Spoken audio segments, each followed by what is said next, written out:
제가 말씀드린 부분이 이해가 잘 안 되시거나 낮은 단계 운동을 수행했는데도 운동에 효과가 없다면 혼자서 하지 마시고 병원에 가셔서 치료와 함께 운동을 배우셨으면 좋겠습니다. 안녕하세요. 재활전문물리치료사 리해비입니다. 운동 영상을 보면 같은 부위의 운동일지라도 저건 내가 할 수 있을 것 같은데 야 저거 진짜 어렵겠다 이런 생각이 드는 것도 있고 쉬워 보였는데 막상 해보면 어렵거나 불편한 느낌이 드는 동작이 있었을 겁니다. 예를 들어 이런 동작이요. 쉬워 보이죠? 운동을 어느 정도 하실 수 있는 분들은 어렵지 않게 수행할 수 있는 동작입니다. 하지만 운동 능력이 부족한 분들이나 수술 후 초기 재활 단계에 있으신 분들은 통증이 없더라도 발과 무릎의 위치, 척추의 정렬 등 신경 쓸 것이 많기 때문에 수행하기 까다로운 동작입니다. 그럼 이렇게 얘기합니다. 단계를 낮추세요. 여기서 말하는 단계를 어떻게 낮춰야 되는지 모르시거나 나한테 맞는 단계 설정에 어려움을 겪는 분들이 많은데요. 오늘은 운동의 단계에 대한 설명과 내 능력에 맞게 운동을 하는 게 중요한 이유, 그리고 내 수준에 맞는 운동을 찾는 간단한 팁에 대해서 설명드리겠습니다. 운동의 단계 설정에 어려움이 있으시다면 참고해보세요. 그럼 시작하겠습니다.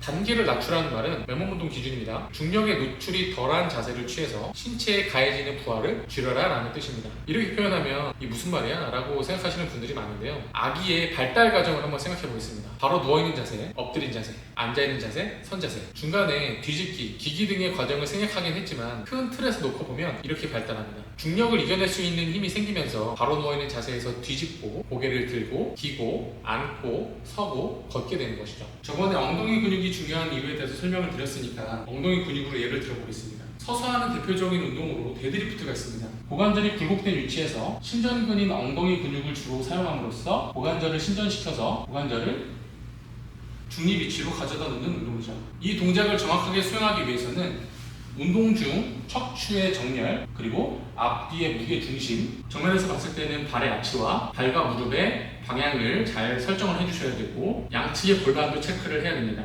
그리고 바, 캐틀벨, 덤벨을 잡고 한다면 그립부터 상체 세팅까지 신경을 쓰셔야 되기 때문에 초보자가 하기에는 난이도가 좀 높은 편에 속합니다. 여기서 단계를 낮추기 위해서 아기 발달 과정의 역으로 한번 가볼게요. 아까랑 동일한 자세를 취하는데 의자에 살짝 걸터 앉음으로써 중간 과정을 만들어주는 거예요.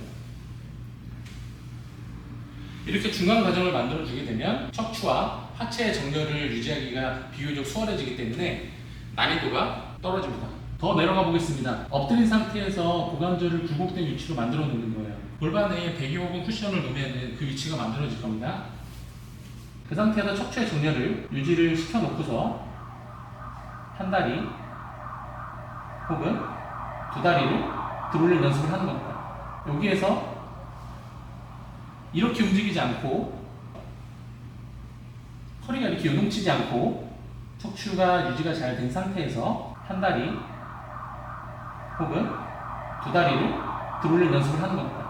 더 낮춰보겠습니다. 바로 누운 자세에서 고관절을 굴곡 위치에 만들어 놓고 엉덩이 근육을 써서 고관절을 중립 위치에 갖다 놓는 겁니다.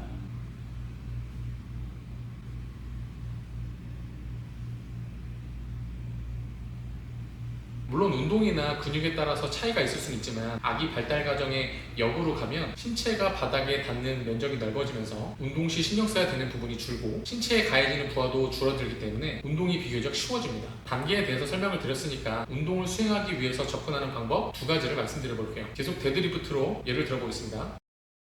바텀업은 바닥에서 위로라는 의미로 건축 공사에 비유하면 기초 바닥 공사부터 지면을 탄탄하게 다지고 튼튼한 기둥을 세워서 연결하는 겁니다. 기본기를 다지고 올라가는 방법이기 때문에 초보자, 환자에게 적용하기 좋습니다. 고관절이 굴곡 신전할 때 척추의 정렬을 유지하고 있어야 되잖아요. 근데 이 동작이 익숙하지 않으신 분들은 생각보다 어렵습니다. 그러니까 부하가 가장 낮은 바로 누운 자세에서 척추의 정렬을 인지하고 유지하고 부하에 조금씩 견디는 연습, 옆으로 누워서 엎드려서 척추의 정렬을 무너뜨리지 않은 상태에서 다리의 무게를 견디는 연습, 신체를 중력에 더 노출을 시켜서 내발기 자세에서 고관절이 어떤 위치에 있어도 척추의 정렬을 유지할 수 있는 연습을 하고 더 나아가서 다리의 무게도 이기는 연습을 합니다. 이어서 앉은 자세, 고관절이 굴곡된 위치에서 신전을 하면서 움직일 때에도 척추의 정렬을 유지하고 발의 아치 그리고 무릎과 발의 방향을 일치시켜주면서 고관절을 중립 위치에 가져다 놓는 연습을 합니다. 이게 잘 되면 의자의 도움 없이도 수행을 해보고 내 몸의 무게로 어렵지 않게 운동을 수행할 수 있으면 점진적으로 바, 캐틀벨, 덤벨을 잡고 강도를 점점 높여주는 거죠. 앞선 동작들을 어렵지 않게 수행할 수 있다면 점진적으로 이렇게 단계를 올려주면 됩니다. 이런 운동의 단계에 대한 개념을 모르시는 분들도 많고 알더라도 이 과정이 굉장히 지루하기 때문에 생략하고 넘어가는 경우가 많은데요. 기본적으로 운동 능력이 좋으신 분들은 문제가 되지 않겠지만 그렇지 않으신 분들은 기초 공사를 허술하게 해서 건물이 무너지는 것처럼 우리 몸의 건강도 무너질 수 있습니다. 운동을 열심히 했는데 오히려 건강이 안 좋아지는 상황이 생기는 거죠. 병원에는 그런 분들이 많이 오십니다. 하루에 몇 시간을 운동을 했는데도 통증이 있어서요. 이분들 평가해보면 대근육들의 힘은 아주 좋아요. 그런데 소근육, 자세를 잡아주고 신체를 지지하는 안정성 근육들의 능력은 떨어지고 세밀한 컨트롤이 안 되는 경우가 많습니다. 또 운동의 원리를 알지 못한 상태에서 이 운동하면 좋아진대 이런 자극적인 영상을 보고 따라하다가 더 안 좋아져서 병원에 오시는 경우도 많고요. 치료의 방향성은 낮은 단계에서부터 힘들이지 않고 자연스럽게 동작을 수행할 수 있게 반복적으로 연습해 주는 겁니다. 바텀업의 반대 의미로 위에서 아래라는 의미의 탑다운 접근 방법이 있습니다. 데드리프트 할 때 자세도 안 이쁘고 어딘가 불편합니다. 이 방법은 바닥, 기초로 가는 게 아니라 수행하는데 문제가 되는 부분을 찾아서 자세를 정확하게 잡으려고 노력합니다. 예를 들어서 운동 수행 중에 척추의 정렬이 이쁘지 않은 상태로 들어올리게 되면서 엉덩이가 아니라 허리 쪽에 불편감이 더 크게 됩니다. 그러면 바로 누운 자세인 기초로 가는 게 아니라 이 자세에서 척추의 정렬을 이쁘게 만들어 놓고 거기서 고관절을伸展시키는 거죠. 그러면서 엉덩이 근육의 힘이 제대로 들어가고 허리의 불편감이 떨어집니다. 그리고 정면에서 봤을 때 하체의 정렬이 이쁘지 않은 상태로 운동을 수행하면서 무릎이나 고관절에서 불편한 느낌이 나타날 수 있습니다. 그러면 마찬가지 바닥으로 가는 게 아니라 여기에서 하체의 정렬을 이쁘게 만들므로 인해서 거기에서 운동을 수행합니다. 그러면 고관절에서 무릎의 불편감도 좀 떨어지게 되겠죠. 이 방법은 원하는 목표에 빠르게 도달하는 장점이 있지만 개별적인 문제는 없이 그것들을 조화롭게 사용하는 협응에 문제가 있으신 분들이나 기본적인 운동 능력 자체가 좋으신 분들한테 적용하기 좋습니다.